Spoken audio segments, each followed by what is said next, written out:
love social media. I'm always on it. I'm constantly scrolling through my For You page on TikTok and my Instagram Explore page for hours. I mean, who doesn't? It's great for communication, education, and raising awareness on important topics. In this pandemic, we've all struggled with keeping those connections and trying to keep up with social commitments. I myself have been utilizing social media to my best advantage to keep those connections with others and to even create new ones online. Recently, I've been using social media as a way to educate myself and raise awareness on socially relevant issues. I mean, in this pandemic, we've all been trying to take notice and realize what problems are in the world and how we can help them. With the combination of the constant exposure to new information, different perspectives on social media, and all of that time cooped up in our houses, we began to reflect and notice what's right and what is wrong. With everybody educating themselves, the use of the term cancel culture started to rise. Every so often, I would see on TikTok or on somebody's story that a famous person got canceled. As I saw more and more people getting canceled, I came to realize what cancel culture was. In my own words, I would define canceling somebody as completely cutting them off after they said or did something controversial. I like to compare it to where the judge can just press a button and X the person that's performing. Both completely shut down the person. Now, cancel culture is not some new and profound thing that somebody came up with during quarantine and we all just ran with it.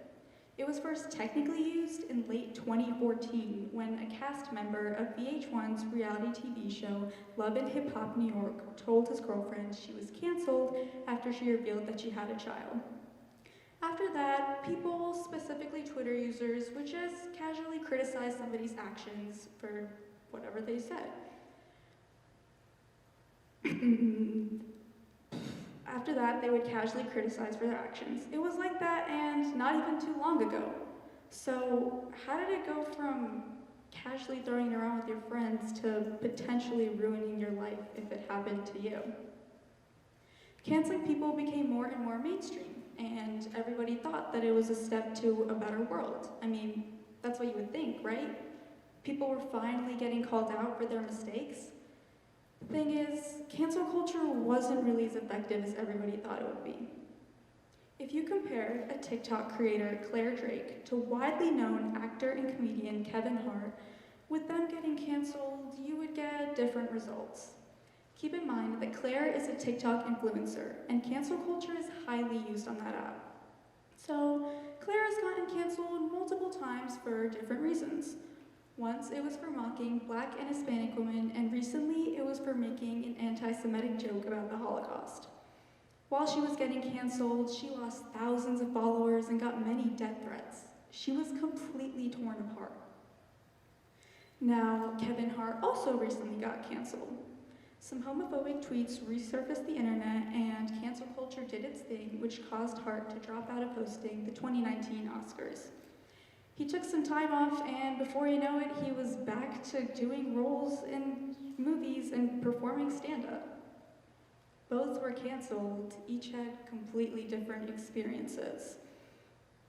Majority of the things people get canceled for are for past mistakes that they have done. It'll be some screenshot or some video of something controversial that they did. People will see this and immediately spread it to their friends. Did you hear that new person got canceled? Oh my God, I can't believe they would do that. Canceled. Next thing you know, everybody sends all of this hate to the creator. All of this immediate negativity to the figure doesn't allow them to grow and learn from their mistakes. Not only that, it prevents the people with the larger platforms to educate their supporters and let them learn from their own mistakes. All of those young fans will be scared to make any mistakes because of what happened to their favorite person. This has a huge negative impact on all of those young, impressionable minds. On social media, especially TikTok, creators are getting canceled left and right for past mistakes. While sometimes the person may not have learned from their mistakes, most of the times, the person that was canceled truly regrets their actions and has grown as a person. They just most likely will not gain their reputation back because once you're canceled, you stay canceled. Meredith Clark, a media studies professor at the University of Virginia, said that Cancel culture is the obsession of a purity of that idea or someone, that if that idea or someone doesn't fit into a set of values, then they are essentially disposable. This is exactly what cancel culture is. It sets highly unrealistic expectations for anybody and everybody with the platform. With this, people forget that they're human and that they can make mistakes. I mean, like Hannah Montana said, everybody can make mistakes. So how do we make people learn from their mistakes then? If we just abolish cancel culture, then won't people be able to say and do whatever they want without the fear of somebody saying something?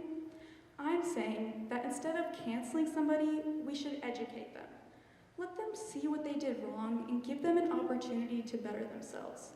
If we do this, then social media will become a much less toxic place and instead a place where people are welcome to learn. Cancel culture has absolutely no benefits, and that is why we should think of canceling cancel culture. Thank you.